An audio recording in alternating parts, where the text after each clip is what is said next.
Dalam bayanganmu nih ya, pengen gak sih bisa hidup sampai 1000 tahun lagi kayak kata penyair Chairil Anwar gitu? Kalau aku sih, kalau misalnya panjang umur tapi selama hidupnya itu renta atau sakit-sakitan, kayaknya nggak usah deh ya.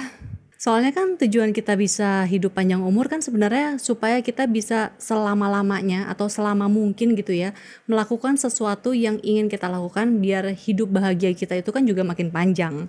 Nah, makanya di video ini aku mau ngasih resep nih supaya kita bisa hidup bahagia panjang umur versi buku Outlive yang ditulis sama Dr. Peter Attia. Tapi sebelum masuk ke bukunya, aku mau halo-halo dulu ke kamu semua. Aku Peti, aku teman baca kamu ya kali ini. Nah, di channel ini sebenarnya kamu bisa menemukan rekomendasi buku dari teman-teman baca yang tersebar di seluruh Indonesia. Oke, kita lanjut ya ke bukunya. Jadi ini sebenarnya adalah pembahasan bagian kedua dari buku Outlive yang ditulis sama Peter Attia. Kalau belum nonton nih, yang pertama di sini nih. Nanti link ke videonya juga akan aku taruh di deskripsi. Mendingan kamu nonton dulu yang pertama karena di situ aku lebih ngejelasin sebenarnya pandangan Outlive atau hidup sehat panjang umur versi Attia tuh seperti apa sih. Karena tujuannya Attia nulis buku ini sebenarnya supaya kita tuh nggak cuma aware terhadap gimana caranya supaya kita bisa punya umur yang panjang, tapi juga hidup sehat secara menyeluruh ya dalam aspek misalnya kesehatan fisik, kesehatan pikiran, dan juga kesehatan emosional. Jadi di bagian kedua ini aku akan langsung aja ya ngejelasin soal praktek-praktek yang dibahas sama Attia di buku ini soal Outlive ini nih. Gimana caranya supaya kita bisa mencapai Outlive ini tuh sebagai way of life gitu ya, jalan kehidupan. Yang intinya sih sebenarnya gimana kita menjalani pola hidup sehat sih. Soalnya nih ya, permasalahan di zaman sekarang adalah jadi gen kita ini tuh sebenarnya sangat purba gitu ya. Dan dia tuh nggak bisa keep up dengan perkembangan di zaman sekarang. Pokoknya sederhananya kita ini tubuhnya sebenarnya terlatih untuk menyimpan makanan sebanyak-banyaknya. Karena zaman dulu itu tuh misalnya kita sekarang makan belum tentu dalam mungkin 1-2 minggu atau mungkin bulan kali ya ke depan itu tuh kita bisa dapetin makanan lagi. Makanya ketika kita menemukan makanan, otak kita tuh akan nyuruh kita untuk makan supaya kita bisa nyimpen makanan tersebut. Nah masalahnya kan di zaman sekarang itu makanan sudah ada di mana-mana ya, relatif bisa kita dapatkan dengan mudah lah gitu. Jadi ada gap nih antara gimana tubuh kita bekerja dengan kemajuan zaman sekarang ini. Jadi ya makanya ketika nemu makanan, tubuh kita secara naluri itu tuh mengajak kita untuk makan. Kemudian makanan ini sebenarnya akan nanti kita gunakan untuk bisa beraktivitas selama beberapa waktu ke depan. Tapi kalau akhirnya nggak dipakai untuk beraktivitas, itu akan jadi cadangan gitu ya, dijadikan lemak untuk cadangan energi nanti. Nah masalahnya kalau sekarang kita nggak pakai untuk beraktivitas itu jadi cadangan lemak, tapi kalau kita nggak pakai terus dia akan jadi lemak yang menumpuk di organ-organ tubuh kita, kemudian tubuh kita juga nanti akhirnya marah dan ya pada akhirnya akan membawa kita ke kemungkinan terkena penyakit kronis. Penyakit kronisnya apa aja? Di bagian satu juga udah aku kasih tahu ya, jadi ada kanker, diabetes, disfungsi organ tubuh, terus juga ada kardiovaskular sama neurodegeneratif. Nah makanya di buku ini juga Peter ngasih tahu kita ada 4 elemen yang perlu kita perhatikan nih supaya kita sehat secara jiwa dan raga. Jadi yang pertama itu exercise, yang kedua itu gizi, yang ketiga itu tidur, dan yang keempat itu kesehatan emosional. Kita bahas satu-satu ya. Jadi di part 1 itu aku udah sempat bilang kalau Attia bilang nih, exercise itu adalah obat paling mujarab untuk kita bisa hidup sehat panjang umur. Untuk exercise dia bagi menjadi 2 tipe. Ada 3 sebenarnya. Jadi yang pertama itu cardio, yang kedua itu strength training, dan yang ketiga itu tentang keseimbangan. Nah, si Attia bahkan sampai bilang kalau misalnya setelah baca buku ini kamu saat ini tuh cuma bisa mengadopsi satu hal gitu ya dari buku ini, yang dia sarankan adalah kita adopsi di ranah bagian exercise ini. Kalau yang kardio sebenarnya ini untuk melihat seberapa efisien sih kita tuh bisa mengirimkan oksigen ke dalam otot, terus juga seberapa efisien nih otot kita untuk bisa mengekstrak oksigen tersebut, supaya kita bisa memakainya untuk misalnya kita jalan, lari, sepedaan, berenang dalam durasi yang lama gitu. Jadi ini penting untuk stamina tubuh gitu. Makanya semakin kita fit secara aerobik, itu seharusnya semakin banyak juga energi yang bisa kita lakukan untuk melakukan hal-hal yang kita inginkan. Kalau Attia di sini ngelihatnya dari nilai VO2 max ya. Jadi semakin tinggi VO2 max kita, maka kita tuh juga semakin fit gitu secara aerobik. Jadi nggak misalnya kita lagi hiking nih 10 menit terus kayak udah capek, udah ngos-ngosan aja gitu. Nggak gitu kalau misalnya VO2 max kita tinggi nilainya. Nah, yang ditekankan sama Attia di sini untuk training kardio ini adalah Zone 2 training namanya. Ini tuh latihan yang dipakai sama pelatih-pelatih gitu ya untuk melatih atlet mereka. Jadi tujuannya ini adalah untuk kita bisa mempertahankan atau memaksimalkan nilai VO2 max kita. Caranya gimana? Sebenarnya kamu bisa lihat juga di YouTube-nya Atia. Jadi waktu itu dia nyontohin dengan sepedaan nih. Untuk mencapai zone 2 training, dia ngasih contoh dia sepedaan yang lumayan intens gitu. Tapi di waktu yang bersamaan dia tuh lagi sambil ngomong, sambil cerita. Nah ketika lagi cerita itu dia ngerasa ngos-ngosan, tapi dia tetap bisa cerita. Disitulah katanya kita sudah mencapai zone 2 training. Kalau aku sih di rumah nyobain caranya dia juga, jadi dengan interval per 4 menit. Jadi misalnya 4 menit nih aku sepedaan pakai sepeda statis ya, itu sepedanya santai gitu, goesnya santai, kemudian 4 menit berikutnya itu yang intens tuh, jadi aku masih ngos-ngosan tapi masih bisa ngomong, kemudian habis itu 4 menit santai lagi, 4 menit intens lagi. Nah aku ngulangin itu sebanyak 4 repetisi biasanya, tapi dia nyaranin sih sekitar 4-6 repetisi. Terus yang strength training ya, kenapa ini penting? Karena otot itu juga ada korelasinya dengan panjang umur. Jadi semakin kita menua kan memang massa otot kita tuh juga semakin menurun, terus juga kekuatan otot kita juga semakin menurun. Makanya itu yang harus kita latih supaya at least tidak berkurang sampai segitunya. Soalnya Peter cerita sampai segitunya. Soalnya Atia cerita, massa otot kita tuh juga sudah mulai mengalami penurunan dari kita usia 30-an. Jadi punya massa otot yang besar dan punya otot yang kuat itu membantu kita supaya bisa bergerak dengan leluasa sampai kita tua nanti. Kalau si Peter fokusnya tuh ke beberapa hal nih untuk strength training sampai kita tua nanti. Kalau Atia dia fokusnya ke beberapa hal ya untuk strength training. Yang pertama itu kekuatan genggaman atau grip ya. Karena ya hampir setiap kegiatan yang kita lakukan memang perlu menggenggam sesuatu kan. Terus habis itu kemampuan mengangkat barang. Jadi dari kita mungkin dari bawah nih ya ngangkat barang ke atas terus sampai turunin lagi ke lantai itu dengan kondisi yang terkontrol. Terus yang ketiga itu kemampuan menarik ya. Ini juga ada hubungannya dengan menggenggam berarti. Karena kan untuk kita bisa menarik kita harus menggenggam juga tangannya. Terus yang terakhir itu kemampuan pinggul untuk bergerak. Jadi ini berhubungan dengan latihan yang ada hubungannya dengan kaki, terus juga dengan panggul, terus juga dengan punggung bagian bawah. Nah yang ketiga ini soal keseimbangan. Ini juga penting banget ya karena kan mungkin juga kamu sering dengar gitu ya, ada berita misalnya lansia jatuh di kamar mandi atau jatuh lagi jalan lagi ngapain gitu ya. Kemudian tiba-tiba tulangnya karena sudah rapuh akhirnya patah, terus juga karena ototnya gak kuat akhirnya jadi gak bisa jalan lagi, terus akhirnya harus pakai kursi roda. Serem banget kan? Jadi makanya penting untuk kita melatih keseimbangan karena memang semakin tua kayaknya kita tuh badannya semakin gak stabil deh. Keseimbangan ini bisa dilatih dengan strength training, itu juga ada latihan-latihan yang memang fokus ke keseimbangan badan. Aku udah cobain juga, sulit juga. Terus juga bisa dilatih dengan pernapasan. Jadi pernapasan yang pakai diafragma itu juga katanya bagus untuk mengatur keseimbangan badan. Dan di sini Atia juga bilang olahraga yoga itu tuh juga membantu untuk mengatur kestabilan badan kita. Tadi exercise, sekarang kita lanjut ke gizi. Nah, kalau gizi di sini sebenarnya yang ditekankan oleh Atia adalah mau kita cara dietnya gimana tuh terserah ya, mau itu keto, paleo, intermittent fasting, Mediterranean diet, pokoknya apapun itu terserah.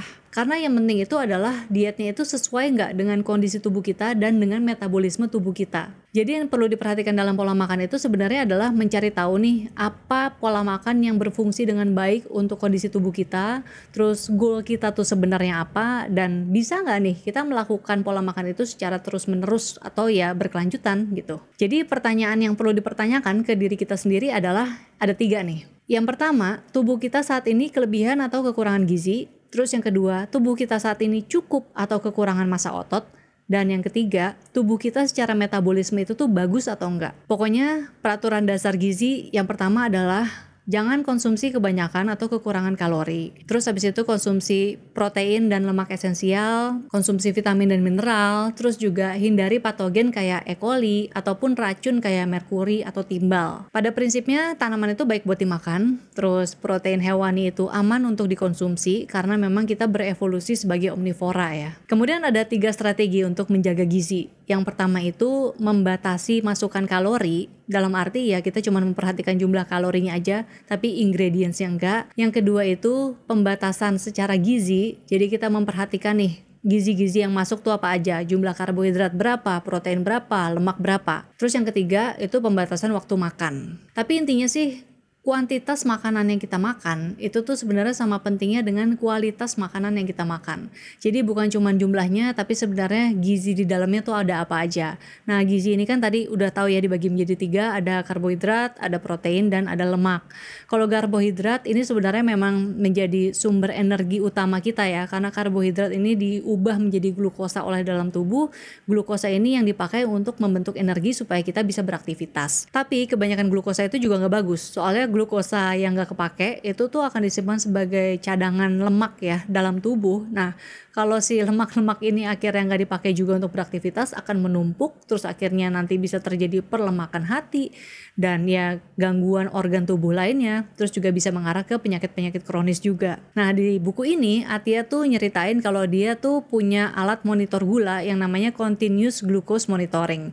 Karena dia dokter, jadi memang dia punya akses ke situ, tapi biasanya alat ini tuh dipakai oleh pasien dengan penderita diabetes ya. Jadi untuk mengatur atau untuk melihat gitu ya kadar gula dalam darah setiap kali lagi puasa, lagi makan itu tuh naik turunnya berapa. Nah, dari dia memakai alat itu sendiri, terus juga berdasarkan hasil observasi pasiennya, dia ada beberapa kesimpulan nih soal si glukosa ini ya. Jadi dibilangnya nih, nggak semua karbohidrat itu tuh akan menciptakan glucose spike. Jadi glucose spike ini kan terjadi ketika kita makan karbohidrat dalam jumlah tinggi, karena karbohidratnya diubah jadi gula gitu ya dalam tubuh, terus kan diedarin ke darah kita. Jadi makanya gula darah kita tinggi ketika makan karbo yang jumlahnya tinggi gitu.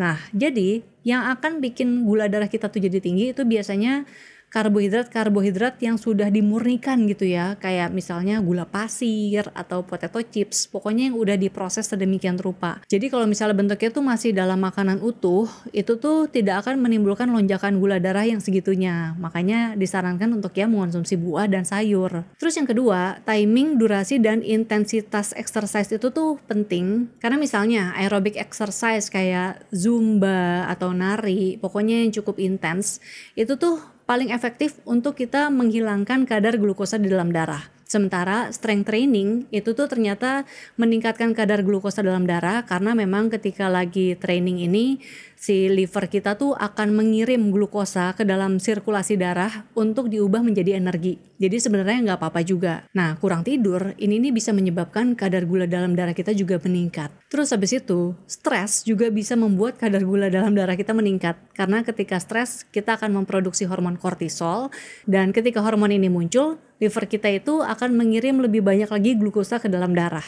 Terus makanan yang tinggi protein dan lemak itu tuh nggak akan ngaruh ke glucose spike, kecuali misalnya kita memproses makanan tersebut gitu ya, lagi masak itu ada saus dengan kandungan gula, ya itu bisa. Kemudian yang kedua, protein nih. Nah, protein ini penting untuk kita ngebangun massa otot. Kenapa perlu membangun dan mempertahankan massa otot? Ya karena itu tadi, semakin tua massa otot kita semakin berkurang. Jadi perlu kita bangun dan kita pertahankan gitu. Dan protein ini dipakai sama tubuh nggak cuma untuk otot ya, tapi juga untuk membangun hormon, juga untuk enzim gitu. Misalnya untuk mempertahankan kualitas atau kondisi kulit kita, mempertahankan dan menumbuhkan rambut juga, kuku juga. Jadi penting banget. Dan tubuh kita ini nggak bisa memproduksi protein, jadi kita harus mengonsumsi. Kebutuhan protein kita juga beda-beda ya setiap orang. Kalau misalnya Atia sendiri untuk pasien-pasiennya, dia itu estimasinya tuh perhitungannya kayak 1,6 gram protein per kilogram berat badan. Jadi kamu tinggal hitung sendiri berat badan kamu berapa, kemudian hitung juga ya, dalam misalnya 100 gram ayam itu kan biasanya ada 30 gram protein tuh. Jadi kamu hitung berapa gram ayam yang harus kamu konsumsi setiap hari untuk memenuhi kebutuhan protein tersebut. Terus untuk protein sebenarnya mau protein nabati atau hewani itu dua-duanya sama-sama oke, tapi memang protein nabati itu kan kalau di dalam sayuran kandungan proteinnya itu lebih sedikit ya daripada di dalam hewan. Jadi kalau misalnya kamu pengen memenuhi kebutuhan gizi akan protein, ya berarti kamu harus makan lebih banyak sayuran aja kalau kamu tidak bisa mengonsumsi daging. Nah, untuk yang lemak, sebenarnya sih kalau untuk lemak Atia tidak bercerita banyak ya, tapi intinya lemak ini juga dibutuhkan oleh tubuh karena dia bisa dipakai untuk energi dan dia juga bisa dipakai untuk membentuk hormon. Jadi efisien banget sebenarnya. Lemak ini dibagi menjadi 3, ada asam lemak yang jenuh, asam lemak tak jenuh tunggal, sama asam lemak tak jenuh ganda. Kalau dari Atia sendiri, dia sih lebih menyarankan untuk pasien-pasiennya gitu ya, lebih banyak mengonsumsi asam lemak tak jenuh tunggal di dalam pola makannya itu. Walaupun dalam setiap makanan yang ada lemaknya, biasanya akan ada ketiga jenis lemak itu sih, tergantung proporsinya. Asam lemak tak jenuh tunggal itu contohnya dia sebutin ada di extra virgin olive oil, yang mahal itu ya. Dan juga di minyak-minyak nabati yang mengandung asam lemak tak jenuh tunggal. Katanya sih mungkin ada tulisannya ya. Oke, itu tadi gizi. Sekarang yang ketiga adalah soal tidur. Sebenarnya sih kalau soal tidur ini kamu bisa baca lebih lengkap itu di buku Why We Sleep yang ditulis sama Matthew Walker, karena di satu buku itu dia ngebahas riset yang mendalam tentang tidur.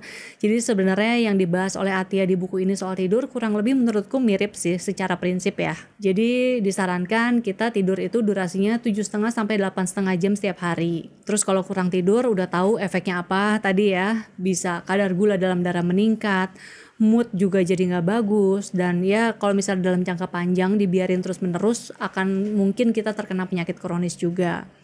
Nah di sini juga Atia ngasih beberapa tips yang bisa dilakukan untuk kita meningkatkan kualitas tidur nih. Yang pertama, jangan konsumsi alkohol.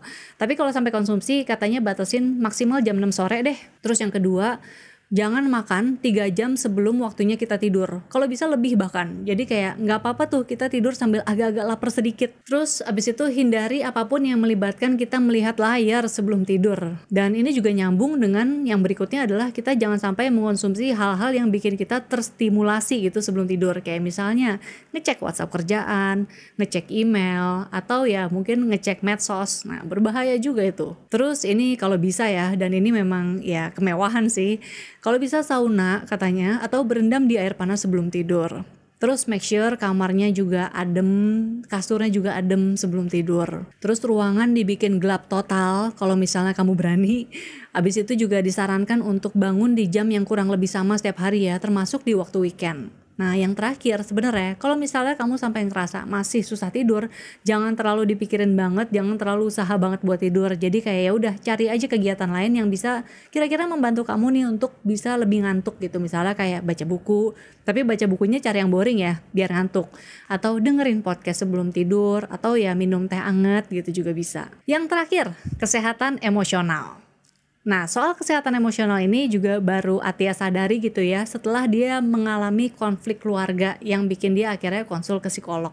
Di situ Atia baru menyadari kalau yang namanya kesehatan fisik dan kesehatan mental itu tuh sebenarnya dua hal yang saling berhubungan. Jadi punya relasi yang baik dengan diri sendiri dan juga dengan orang lain itu tuh secara otomatis bisa membantu kita meningkatkan kesehatan fisik. Dia bilang semua tentang longevity ini tuh nggak ada artinya gitu ya kalau misalnya kita tidak terkoneksi dengan orang lain, kita nggak ngerasa bahagia, kita nggak ngerasa fulfill gitu dalam hidup. Karena memang rasa tidak bahagia itu yang bikin kita akhirnya bisa menghancurkan kesehatan kita kan. Lagi stres, kita makan gak beraturan misalnya kayak gitu. Terus ujung-ujungnya ya akhirnya karena hidup kita berantakan, kita bisa jadi kena banyak penyakit. Memang sih kalau untuk kesehatan fisik sebenarnya tolok ukurnya bisa dibilang kayak lebih mudah ya karena dia tuh tangible gitu kan. Misalnya kita ngelihat dari cek darah, ngelihat kadar gula darahnya berapa, lemaknya berapa, terus massa otot berapa, berat badan, body mass index, yang kayak gitu-gitu kan. Sementara kalau kesehatan mental memang tolok ukurnya tuh lebih abstrak gitu ya bisa dibilang, karena untuk tahu kita sehat atau enggak kita harus ngecek nih, kita ngerasa bahagia atau enggak ya, atau kita lagi stres atau enggak ya. Tapi sebenarnya bukan berarti itu tuh nggak bisa dilatih. Nah cara ngelatihnya gimana? Adalah ya memang dengan kita mengenali lagi diri kita sendiri ini siapa gitu.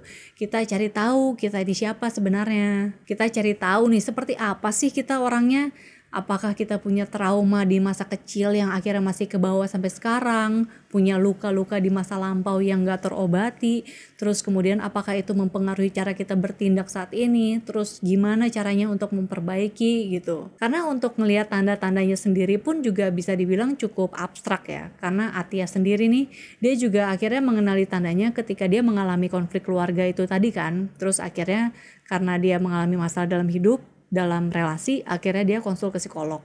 Udah konsul pun dia belum langsung kayak terbuka gitu, masih ada denialnya juga.